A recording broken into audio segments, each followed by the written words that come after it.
राधे राधे भक्तों, भागवत पुराण की एक ऐसी कथा जिसमें एक हाथी द्वारा भगवान विष्णु की स्तुति की गई।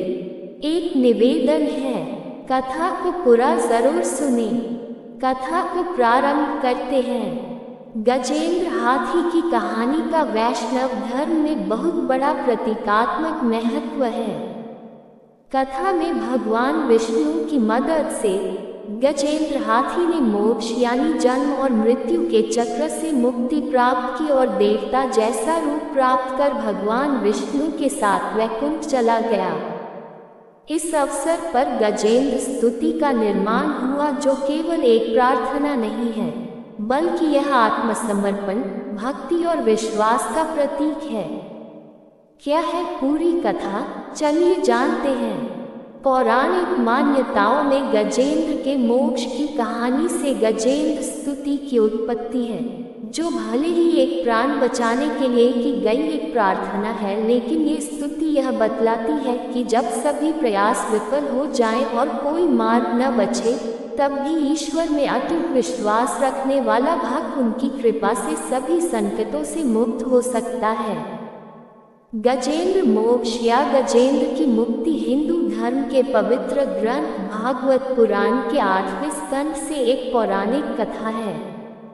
ये कहानी शुक ने राजा परीक्षित के अनुरोध पर उन्हें सुनाई थी।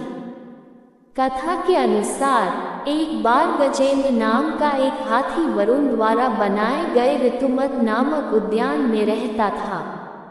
एक दिन गजेंद्र हमेशा की तरह भगवान विष्णु की पूजा करने के लिए कमल के फूल लेने के लिए पास की झील पर गया।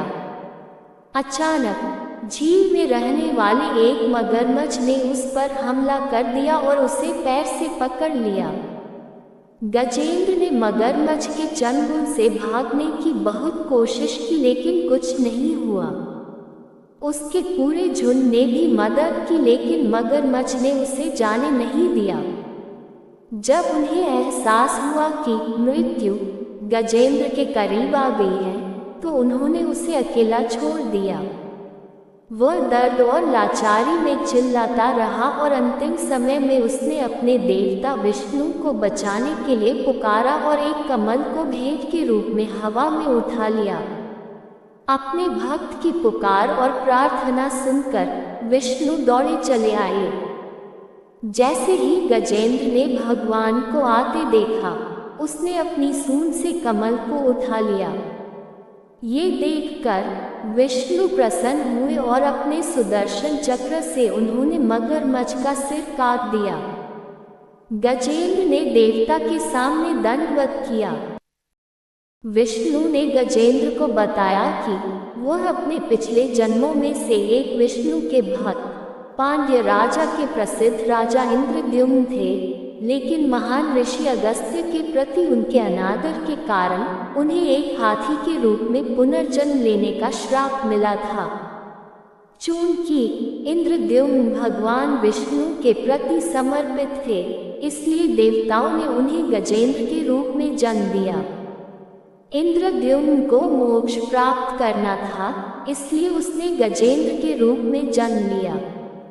मगरमच्छ से जान बचाने के लिए गजेंद्र द्वारा की गई प्रार्थना विष्णु की स्तुति में एक प्रसिद्ध भजन बन गई, जिसे गजेंद्र स्तुति कहा जाता है। इस भजन को बाद में विष्णु सहस्रनाम, विष्णु के 1000 नामों से बना कार्य के पहले और सबसे महत्वपूर्ण भजन के रूप में शामिल किया गया। गुरुवार के दिन गजेंद्र मोक्ष स्तोत्र का पाठ करने से सौभाग्य की प्राप्ति हो सकती है। एकादशी तिथि के दिन इस स्तोत्र का पाठ करने से व्यक्ति को मनोवांछित फलों की भी प्राप्ति होती है, और सत्यनारायण भगवान की कथा में पूजा करने के बाद गजेंद्र मोक्ष स्तोत्र का पाठ अवश्य करें। ऐसा करने से व्यक्ति के ऊपर भगवान विष्णु और माता लक्ष्मी की कृपा बनी रहती है। कथा कैसी लगी कमेंट करके अवश्य बताएं।